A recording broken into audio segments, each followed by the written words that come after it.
Hello, and welcome to Wine with Wita, the podcast that is dedicated to engaging with health professionals and caregivers in meaningful discussions. I'm your host, Rita Shamoon, or as my clients call me, Wita. I'm a pediatric speech pathologist, and I am so excited to have you here. Each week, we deep dive into connecting you with caregivers and healthcare professionals, sharing their insights, stories, and key takeaways to help you with your child's diagnosis and your journey.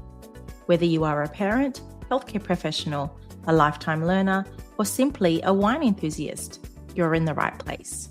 So let's sit back and relax and enjoy today's episode.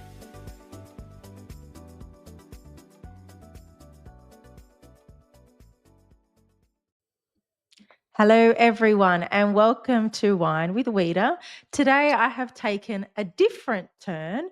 We're not talking necessarily about disability or children. We're talking about us as women and the transitions that we go through in our life and running the rat race of the gorgeous journey of motherhood and how you can support your emotional and mental health by simply breathing. Now, I have the most gorgeous angel that I have worked with over the last 6 months, actually, even more, Nicola Laye, who is from Nicola Laye and is a breathwork coach. Welcome, Nicola, to Wine with Wita. Oh, I'm so excited to be in here with you tonight. It's such a beautiful privilege. Thank you for having me. Oh, Nicola, you have been my guardian angel. You came into my life at a time where, and I'm sure many mothers go through this sense of a transition in their life between different phases of motherhood. But Nicola, you came into my life as a recommendation from a friend, and you have transformed my life in ways that I can't even explain it. It's just your energy and the way you have empowered me to embrace my feminine energy and the new transition that I'm embarking now as a mum. I can't wait to share my own personal story and your amazing gift of what you do tonight. Oh, wow. How can I say anything to that? I'm very humbled. Thank you. Oh, you're so welcome. You're so welcome. Now, for all the listeners, Nicola is a mum, a wife to a mind reader, and yes, he'll be interviewed. Her husband, Anthony Laye, really soon. She loves the beats, enjoys a good chai latte, and is a women's empowerment advocate and a breathwork coach with over 25 years' experience. Now, Nicola, when I first met you, I thought I had it all. I thought, yep, breathing is so important for airway health, to support a child's palate development, to support their nasal breathing. I thought I knew it all. But then, the big but then, you introduced me to the world of breathing. Please tell the listeners about yourself and what is breathwork? Breathwork, yeah, what is breathwork? There's so many ways of coming in at this. I think ultimately we really take the breath for granted. And in this day and age, at this very moment, breath work has become quite a trend. And I think we've lost the essence of what it is actually. You don't have to lay down and have this massive, big experience where everybody's, you know, breathing, deeply and fast. And it doesn't need to be that. And I think that's where I really stand alone in this work, especially in this country, is that I believe that our relationship with our breath is really important. And that's the breath that we take every moment of every day, but it's the breath that we take when we're really overwhelmed. It's how you feel about breathing when you're, having those real moments of joy. It's the micro moments of checking in with your breath that actually really counts. And often when I'm working with clients, I ask them this question, and I'm going to put this into a thought process for you listening, is as you take a breath right now, what do you think about your breath? Like, what do you feel when you're breathing? And just take a moment for that, just for a second for it to land. As you take that breath in, what does it feel like in your body? And as you let it go, what does it feel? What are you thinking as you're breathing? What does it do for you in your mind? And the truth being is that most people, when they're breathing, they feel anxious. They become aware of their state of self.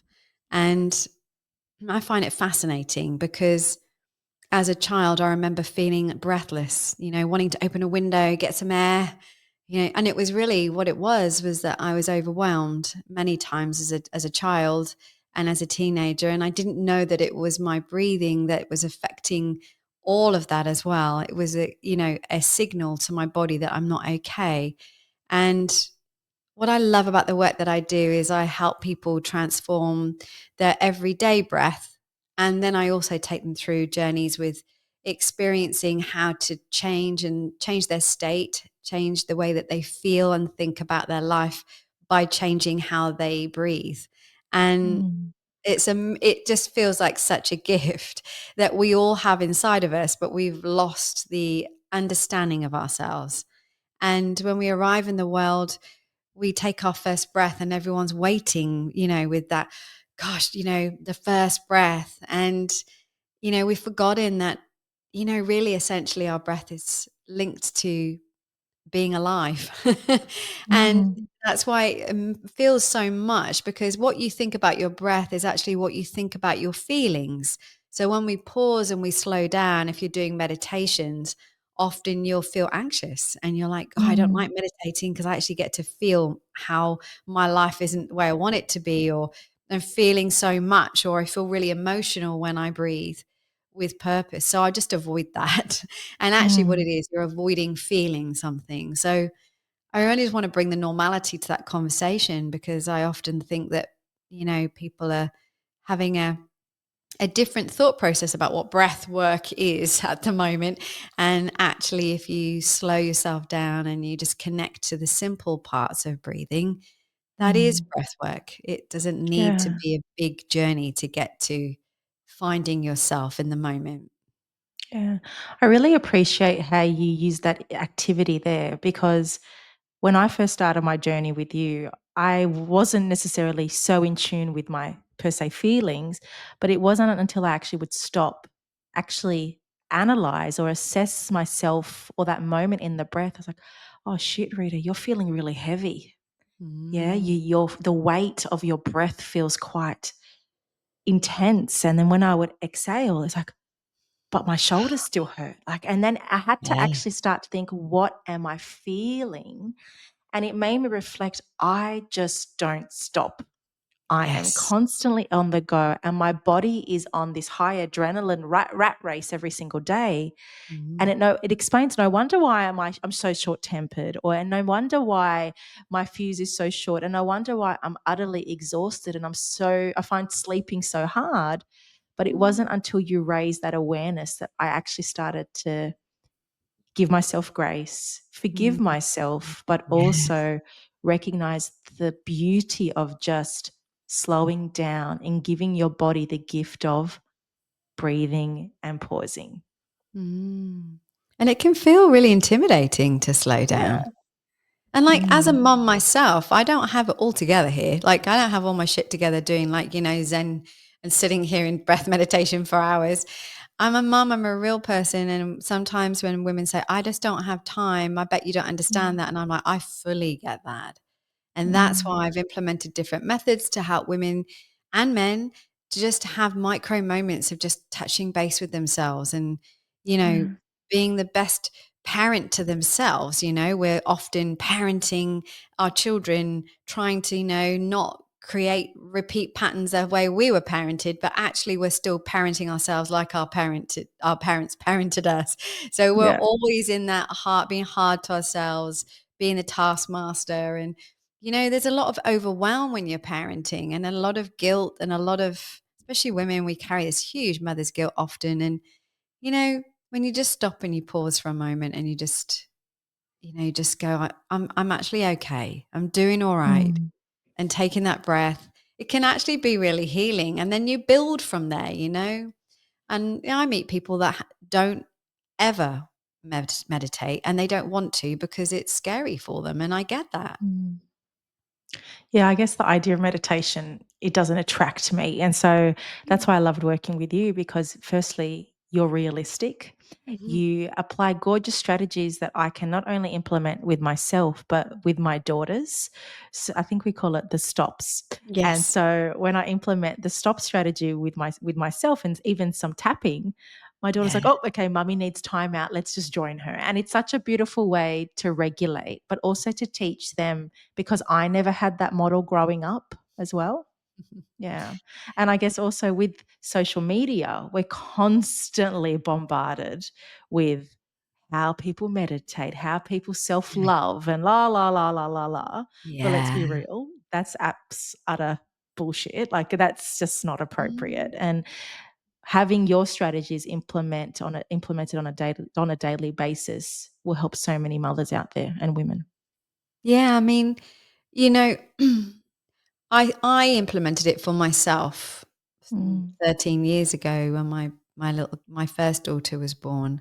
And I just remember thinking, no one told me it was going to be this like like a game show. As soon as that child wakes up, we're on, and there's no real time to be the way I was before. Like, I guess there's a grief of losing a bit of freedom when you have a mm, child. As much as it's filled with so much amazement, it's also, God, I long for that ability just to throw my keys in my pocket and just go for a walk. Now I've got to take mm, the pram and they're this and they're that. And I've got to, and if you've got other children, you've got to make sure everyone's ready. And then before you got out the door, it's felt like a mission and everything feels quite loaded and nervous system mm, wise. And as I remember, just, I've got this memory of me trying to pull down a garage door with a post C-section after quite a traumatic birth. And I couldn't reach because I had the early scar and I just felt like crying. And I remember thinking to myself, I've got to do this differently because I haven't got it all together. I don't know this road. I don't know how to be a parent yet. And I've just had major surgery and I've got a mm, newborn child. My husband works away and I don't have any support. How did I get here? What the mm, hell? Why didn't I ask for more support? And how am I trying to pull a garage door down with a newborn baby and I'm going to be late for my appointment and I can't pull my garage door down? And I just sat there and had to let myself have a really big cry. And I thought, it's okay that I'm late. It's okay I feel emotional. And it's okay that I don't know this. And I took 3 big breaths and I asked mm, myself, what do I need? And I just remember thinking, you just need to go and knock on someone's door and ask them to help you pull the garage door down. And it just mm, started from then. And then every day I kept doing it more and more. And I realized, God, this is a great method. I've just arrived in this quite like organically and it's really working. And then I thought, oh, I might put it on my phone and actually get the alarm to ping. And no matter where I am, take 3 breaths, ask myself what I need, being aware of myself. And it works. It actually works. And it's a micro moment of just pausing and being gentle rather than being hard mm. ass on myself or, those moments where you feel like I'm going to strangle my child because they're not doing what we need to do and they're about to lose it. And everything's happening. The kitchen looks like someone's bombed it. The house looks like someone's come in and made a huge mess. And it's just me and my children. And everything isn't the way that it used to be. And I feel like I'm going to pop because nothing is happening and you might be really angry at yourself and you feel like you're about Mm, to just have a massive breakdown and then the alarm goes and you go, okay, I'm going to be okay. This is just a yeah. moment in time and I'm an innocent person in this and I just need to forgive myself. Yeah. I think every parent can resonate with those feelings of not having things in control or not everything Yes. going to plan Yeah. and feeling like you're the worst parent because you are not parenting according to your expectations and what you believe is right. Is that like I'm actually curious, where does that belief come from? Could that just be from our own internal belief system or even our conditioning when we're younger? I'm It's a assuming, mix. a mix of even external environments as well. Where Yeah. did it start? And how do we get Well, so hard on ourselves? well, from the work that I've done for, gosh, seems forever now, is you hear people's stories and you see people's mannerisms when they're trying to excuse themselves. And I'll go, oh, that's Mm, exciting. Tell me a bit about what you feel there. And they'll say, mm, well, because I always get it wrong, And then we'll explore it. And sometimes, actually, quite often, it can become from school.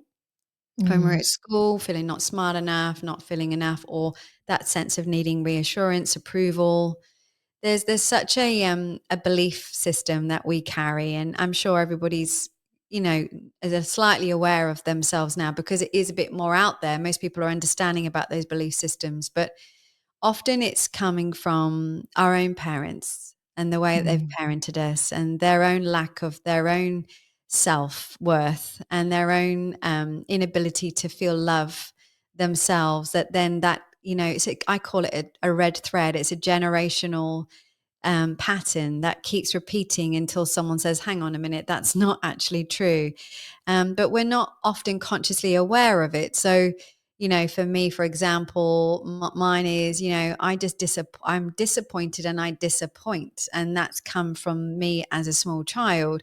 And therefore, I have an expectation that I'm going to disappoint. So, what is the point? And then I find that mm. that then falls into so many areas. And when you hear yourself doing it, when you're aware of it, you get an opportunity to change it because you know Yeah, better. But it's a hard pattern to break, and it often comes from, small t traumas when we're a child that just build up, and then you become aware of, "Oh, I better not do that again because that didn't go so well last time," and it just yeah, builds. And then I think the time when it really comes out to play is actually when we do have children. Those beliefs are really, they come up right up to heal, but we don't really realize that that's the opportunity. We just then become even harder on ourselves and not softer yeah. and not loving and not nurturing. And the biggest thing that I notice is that, like, we've all got a story. We've all got our own experience that we've worked through and lived through. And we could have had the most loving parents and still have those things that have happened through, childhood friendships, the playground situation, to, having fractured relationships with our parents, but to even the teachers, the way that they spoke to you. Um, and actually, my husband, who you are interviewing, he's got a great story which he'll share with you when he comes on the podcast with you about his. It kind of changed his whole direction of his life through a story that the teacher put on him. So, I think we Yeah. all have something that we're predisposed of when we're born. And I guess, I could go into the birth part, but Yeah. That's yeah, another there's so much podcast. there's so much to say. But yeah, knowing that you have a pattern that comes up for you is always really interesting, because that's where it starts, finding out when did I actually remember feeling like that, and what was Mm, I doing, and then actually asking yourself, was that really true? Really, am I really that? Am I really unlovable? mm. Or am I really not worthy of being Yeah, loved? yeah, Mm. Not true. yeah, yeah. And it's heartbreaking because as a child that's put on you and you feel those feelings, but we don't have the emotional intelligence to express that at the time, or maybe we didn't have emotionally open families to talk that through with, Mm, and I'm so grateful for the fact that we are becoming a little bit more exposed to, philosophers and different amazing speakers in the world that are talking about these things a lot more, because we are getting a little bit more sort of open to these things now. But, 15 years ago, that wasn't the case. It's only really coming no. up now in the last 5 years where people are talking more about these things. Yeah. There's so much I wanna say for that. Like, I feel the area of emotional intelligence is huge, Mm, and we're progressing as a society with starting to use more adjectives about emotions with our young kids and linking them to their feelings. And as a speech pathologist, 15 years ago, or 18 years ago, I would only specifically target that area with children that are autistic because they had poor social skills and they couldn't use their mm, social skills to express themselves or understand people's facial expressions. But now I use it with all children, even my own. And it's so important that our kids understand their emotions so they don't internalize all those beliefs that they tell themselves and carry through with them till they're adults.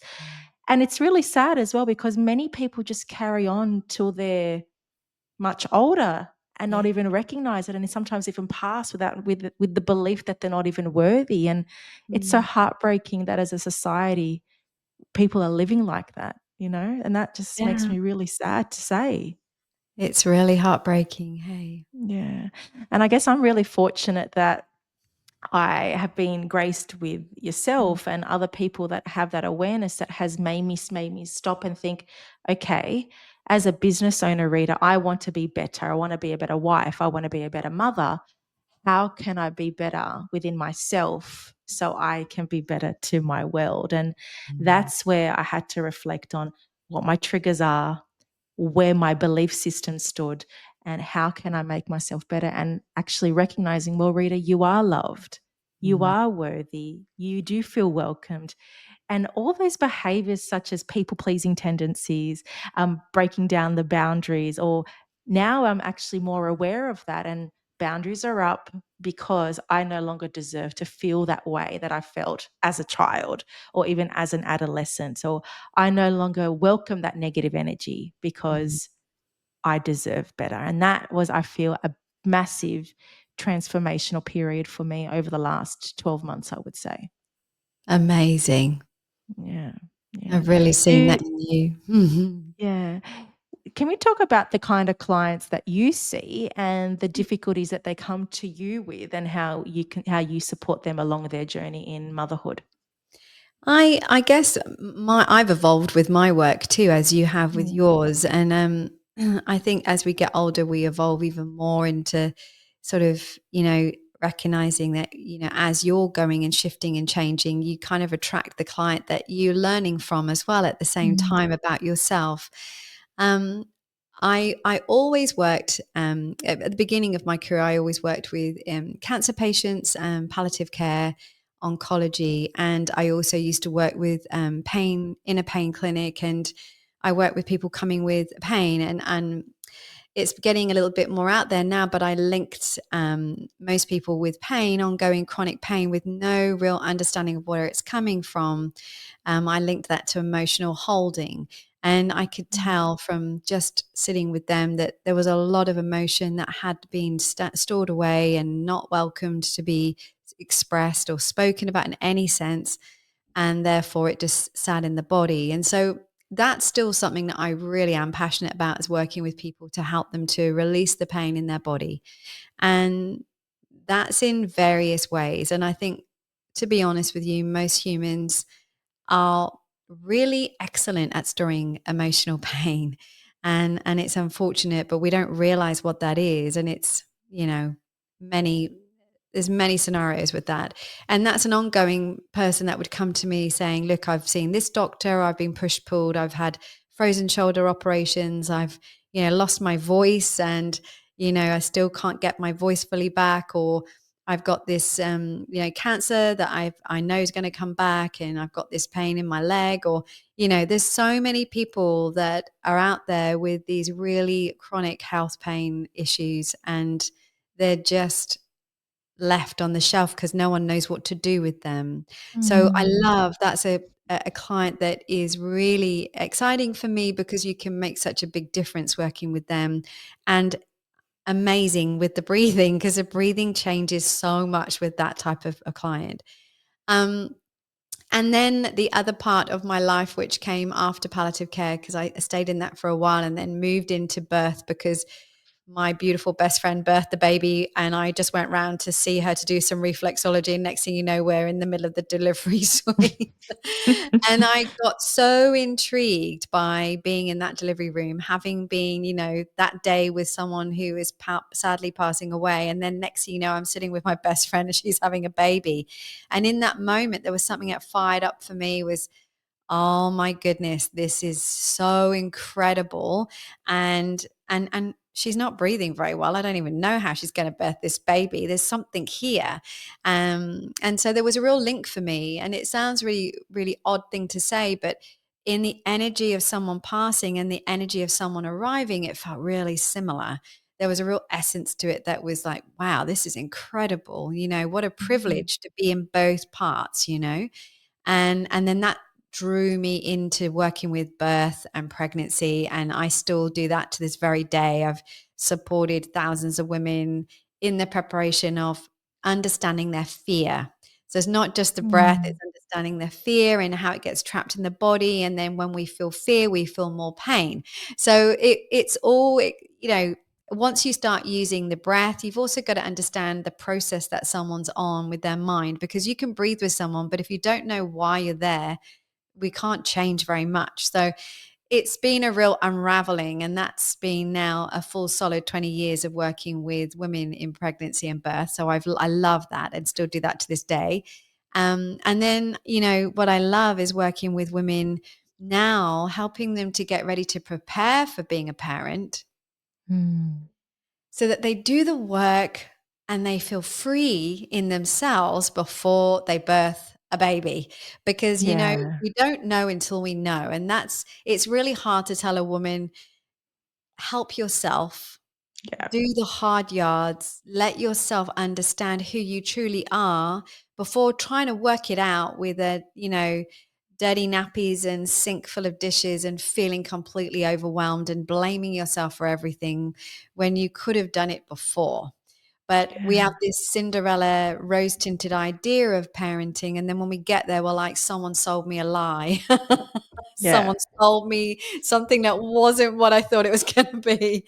And I think that when you move into parenting and into fertility and conception with those tools and those understandings of yourself, everything feels like a flow. Everything Mm. feels, gosh, this is beautiful. And the journey unfolds really differently to someone who has got deep fear patterns, lots of things that we talked about before. And then they come into the birth and it's a real arduous experience. It feels really deeply painful emotionally and physically. And then you arrive into postpartum with a baby and a whole lot of sadness and a whole lot of, internal trauma sometimes. Often the trauma rates in this country are really high for birth. Mm. So I've been on a mission with that now for quite some time, and it's really hard to help women to understand, and actually not just women, the parents, the Mm. couples that are together wanting to co-create to make a child.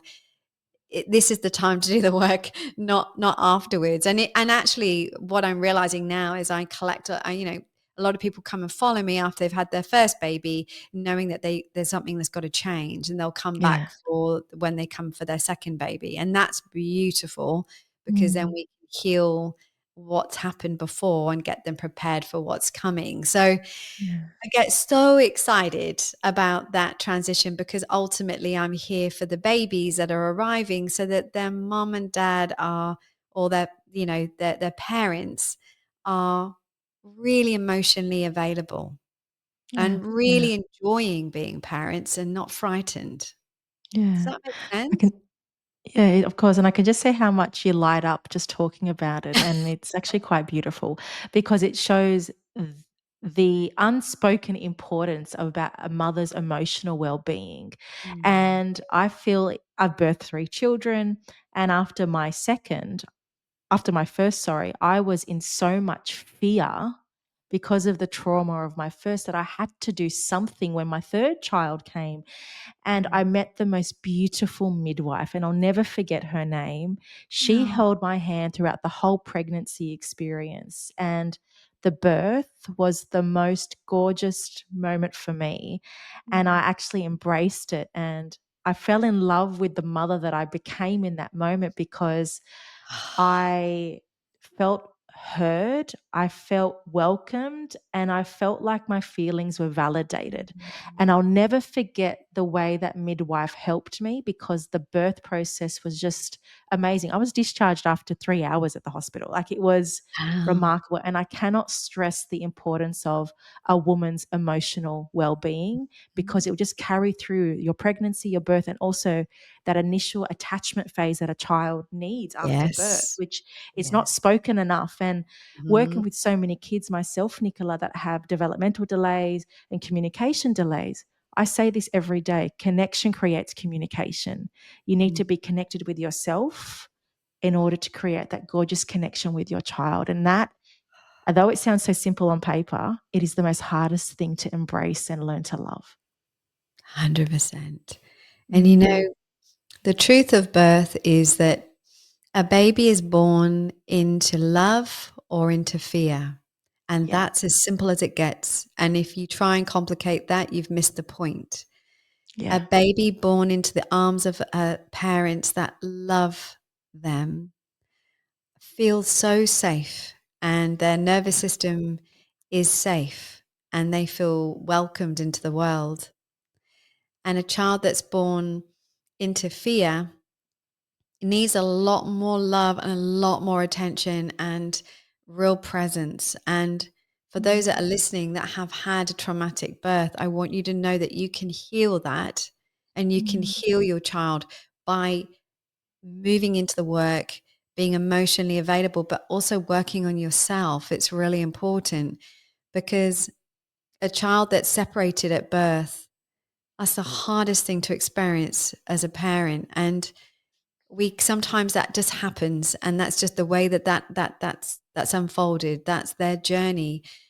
But it's how we, love them and try and connect with them as soon as we can is really important. And, mm, I had two traumatic births with my own children, and we had a path. We knew how we were going to connect them to safety.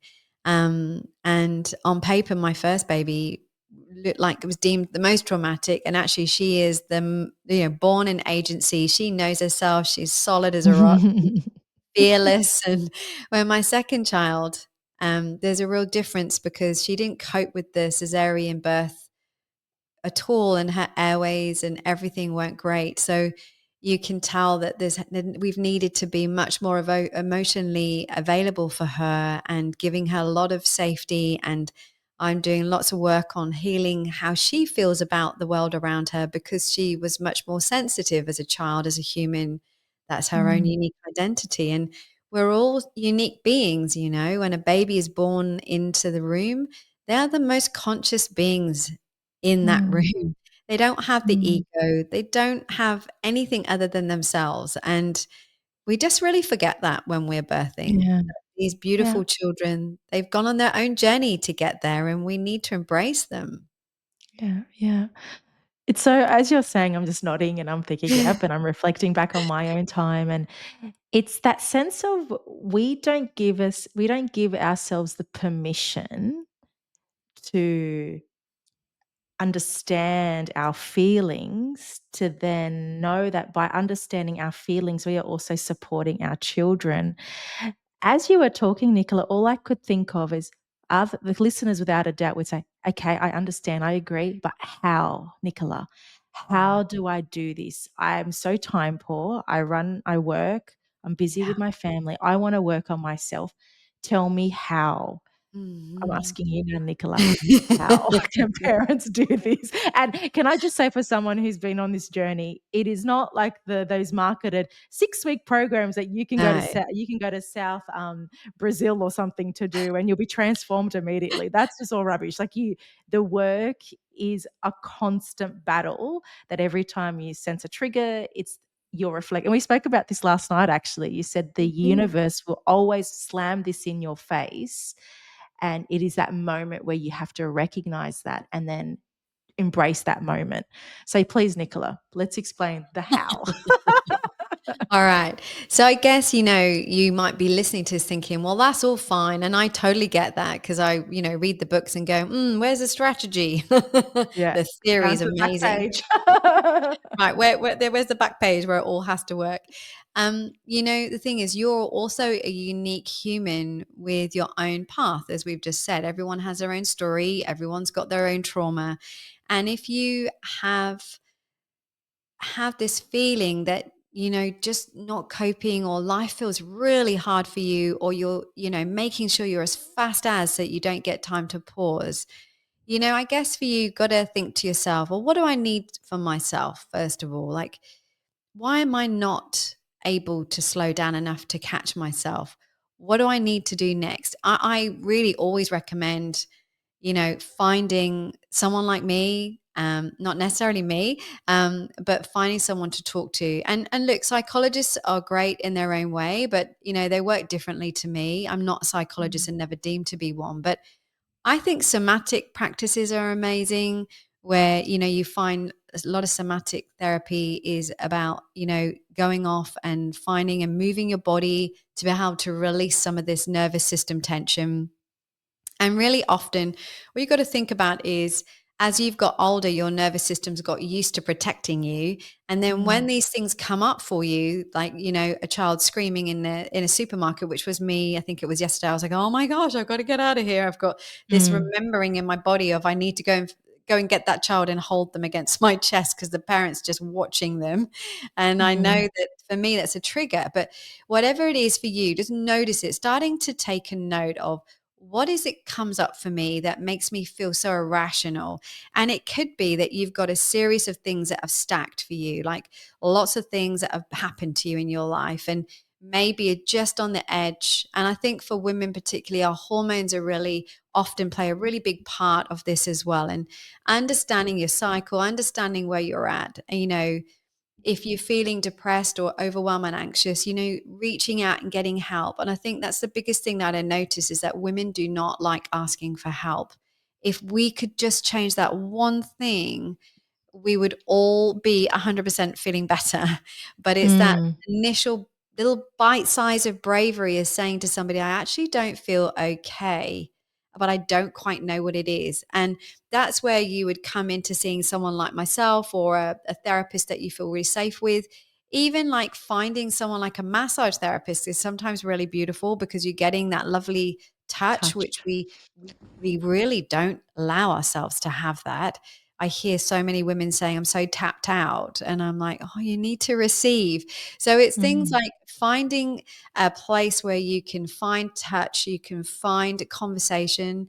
And the other thing that I'm quite really strong about is noticing who you're spending your most time with is Mm. really important, who you surround yourself with. Because when I was a mum with children when they were younger, I used to sit around talking to other mothers, and I'd find it really hard work, because it would be a constant feeling of, I can't say that because, I might be judged, or I'm like this, Debbie Downer who just has all these things. I express myself so easily. And then I feel I walk away thinking, God, I always say everything and it's a bit too much for people. Yeah. So I think most people would have that, "Oh, yes, that's me too." And I think Yeah, as yeah. mothers, we wanna be able to express ourselves. We wanna be able to say, "God, I haven't slept." So noticing, start making a little note, get a piece of paper and a pen, and I'm not saying do journaling, because I think journaling is good if that's what you wanna do. I'm not personally a great journaler. I Mm. don't actually wanna sit down and write everything through, but I do what I call bullet journaling, where I might put some bullet points down and go, what was today like? And write down all the things and go, oh, I recognize today's been a bit harder because that happened. And Mm. once you start understanding what the triggers are, so to speak, triggers are things that make you feel an emotional response in your body. And Mm. sometimes it's physical and sometimes it's emotional and sometimes it's both. And once you understand what that is, right, what do I need to do next? And then finding ways to help yourself, like I said before, talking to somebody, getting some support, talking to your partner, talking to a friend. Sometimes your closest friends and your family are not the best people to talk to, because they're too emotionally connected to you and they don't know how to actually see you. They're actually so absorbed in themselves and they're so familiar with you that they're not often the best people. So trying to find your little people, and if that's really difficult to get that, then you do need to go get help. And Mm. often sometimes, you know just making that first step to saying, I'm not doing so good and I'm noticing this, is a great way of releasing. Already you've already moved forward. What I normally do when I have someone in front of me is I really listen in and hear what's coming up, and then I ask you to, what I would call, fill out the birth profile, because I Mhm. want to know how you arrived. I want to know whether you were born into love or whether you were born into fear. And as soon as I know that story, we're already halfway there. Yeah, yeah. Because if your nervous system was hardwired to thinking, I don't feel very safe in my body, then you will probably, not even probably, I would almost put 100% on that, that you still don't feel safe in your body. Yeah. And if you're Mm. born into love and then something happened, well, let's work out what happened. And then for me, with you, I would then give you some breathing exercises to do with me. And then we would work into doing a gradual breath work, which is a little longer and connecting you back into your heart, connecting you Mm. back into your body, bringing some somatic exercises in that can help you feel just okay as you are in that very moment. And then once Mm. we start building evidence to your nervous system that, do you know what? Actually, I actually feel safe right now and Yeah. I feel a little lifted. And then, the practice then is what the consistency of turning up and doing those calls or having those things to do that I give you, always give everybody a little bit of homework to go off with. So that, because it's not just down, I'm not here to fix you, and no other therapist is there to fix. It's up to you to show up with consistency, wanting to make the changes. And Mm. once you start saying to yourself, I'm going to choose me, I'm going Yeah. to create safety for myself, because once you start saying it and knowing that you want to feel better, you will get better and you Yeah. will feel happier and you will start to notice that you're not, tapping out and daydreaming or feeling this overwhelm anxiety or ringing 10 people to ask them for their opinion on this one Yeah. thing because you don't believe in yourself and you don't feel safe to make decisions. Yeah. And imagine feeling like that and then adding a child to that, Mm. and that's a reality, is that that's nearly everybody that comes to Yeah. see me is, and if you don't work it out when you've got small children or before, it will come back to grab you again when you have another child.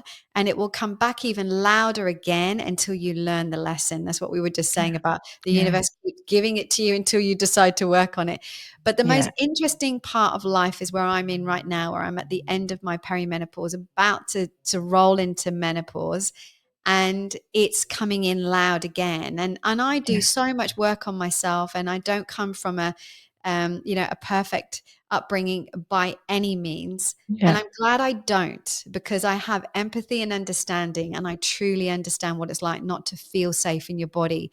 So I Mm. can recognize it. But I know that now at this moment of my life, I want to feel happy. I want to feel Yeah. free. I want to be able to enjoy my life, and I want to be able to watch my children grow up and not feel like a complete head mess with anxiety. I don't deserve this now at this stage of my life. Mm. So, the Mm. idea is life will keep showing you what you need to work on. It's whether you're actually looking. And often what I notice with humans is that we will blame other people or we'll make other people the problem, or actually you are the one that needs to do the work on yourself so that you can take responsibility for how you're showing up. And then Yeah. when you say yes to yourself, everybody benefits. Yeah. I 100% agree with that. And I guess the lessons that I've learnt, Nicola, is taking accountability for the areas that I want to work on, because my own experiences, when I did that, everything had a ripple effect. I gave myself the permission, which made my relationships better, which made my business better, which made my visions for my dreams and goals easily accessible more than what they were 12 months ago. As well as, and I don't mean to sound arrogant or egotistical with what I say, but I'm actually falling in love with myself Mhm. much more now than Yes. I have ever done. And not like, oh, Rita, you're so gorgeous. Nothing like that. But I'm just so proud of the person I'm becoming because Yes. I'm finally giving myself that permission to be who I was made to be. And I feel many mothers or even parents are in this mold of how they should be because of their past experiences. But I think, what are we teaching our children as Mhm. well? Like, if you're not authentically who you are, what are Mhm. we teaching them to? And then there's that intergenerational trauma just continues and continues. But Yeah. when are we going to stop that? And so I have so much grace for you, Nicola, for showing me something that Mm. is never taught at university. It's a life skill. And it's when the universe just slams it in your face, says, wake up, Rita, you have to do it. And that's what I had. I had a big wake up call about 2.5 years ago. But yeah, so for anyone listening, if you're feeling like, "Oh gosh, I just don't know what's going on and I want to make Mm. change." Start by talking to someone, like what Nicola said, talking to someone, understanding who you are, and contacting someone like Nicola as well, who without a doubt would help you with anything Yeah, on your and, journey. the thing is you remember that you're never alone Mm, because so many people feel just the same, yeah, and that's the heartbreak of it is that, you know, we have to no one's coming to save us, unfortunately. We have to, do the hard yards to get up there and say, "Right, it's my turn to start choosing me." And it yeah. feels tough when you have to say, "Oh my gosh, I'm going to choose myself." I feel really guilty about putting myself first. And oh my Mm, gosh, how am I going to do this? But actually, when you work with the right practitioner, we bite size it enough where, that's for me, particularly, but most of the coaches that I work with for me, and by the way, I'm always continually in the improvement of myself because I could never hold space for someone else and not be working on myself. That's not at all authentic or with integrity. And, I realize that, as I go through life, that, these things do come up and we do need to step up and we do need to, put ourselves first because when we do that, we get to be in love with the life that we're living and yeah. not just, there's this analogy of I always say to people, do you think that you're chasing life? It's like running Mm, away from you, or do you feel like you're standing still and life just whizzing past you and you don't know how to get on? Or do you feel like you're just coexisting and it doesn't mean anything and you're just doing it like Groundhog Day feeling? mm, And I'm not saying that, doing the work is an automatic change, not at all. And we have to keep working on ourselves to keep yeah, that evolving and keeping with it. But the truth of it is that most people feel like they're trapped in a life that they didn't choose or would want to have. And they're rushing to try and be like the Instagram, life that they think that they need to be in the comparison or everything's got to be perfect or I'm not going to be good enough for this. So if you're doing that, just stop and, who are you? mm, What do you want? Who do you want to mm, be? This is exciting. mm, And I mm, love that about my work is that I get to see people, you know, that metamorphosis of change where you see them just blossoming and becoming completely themselves and finding who yeah, they were. And you're not lost anymore. mm. You're here. Your life is for you. I love that. And I hope anyone that listens, you are worthy. You deserve the life that you are blessed with, and you deserve to be loved the way you want to be loved as well. And I think that also comes from loving yourself wholeheartedly first. Yes. Yeah. Yeah. Nicola, how can people reach you, and what services do you offer so people can access your amazing gift? Oh, thank you. Well, I'm very present on Instagram. Well, I need to get better with that, but I'm definitely on Instagram. And that's Nicola_Laye. And there's a website, nicolalaye.com. You can work with me one on one anywhere in the world. So I work with people all over the world doing this work and breathing and mentoring and supporting. And if you're on the Gold Coast, I do events. I also do retreats. I've got 2 this year, which is so exciting. So there's so many ways of working with me, and I also do birthing work and birth trauma work as well. So anything that you feel you need support with, you can, have a free consult. I always, sit with someone and take the time to see whether or not I'm the right person for them. So Yeah. just reach out, send me a message, send me an email. I'd love to talk to you. Yeah. Mm. Nicola, you have been a darling, and I'm so graced to have you on Wine with Wita just by listening to your gorgeous voice, but to share the empowerment that every human deserves as well. So thank you for coming on Oh, Wine thank with Wita. you. Before we finish up, I ask Yes. all my guests this Oh, question. go. Oh, we love that. To be a better version of yourself, Nicola, tomorrow, what word will you apply to yourself today? Slowness. No, and I'm laughing because I shouldn't be laughing, but that's 'Cause that's me. I have to slow down. I apologize for interrupting you. Yes, slowness. Slowness. There is a quote that I heard to do with astrology, actually, and it really sat with me is the slow lane is the fast lane. When you Mm. slow down just a little, you actually get more things done. So that's my kind of week theme this week is that take a moment, slow it down, take a breath, and I will get things done. I love that quote. The slow lane is It's the the fast fast lane. lane. Yeah, I think I might use that with my clients. Slow Yeah, it I loved down. it. Yeah, that's a beauty. Well done. Thank you for sharing that on Wine with Wita today. You are welcome. Thank So for everyone else, thank you so much for listening Thank to this you. wonderful episode with Nicola Laye, and I look forward to bringing you another episode next week. Take care, everybody.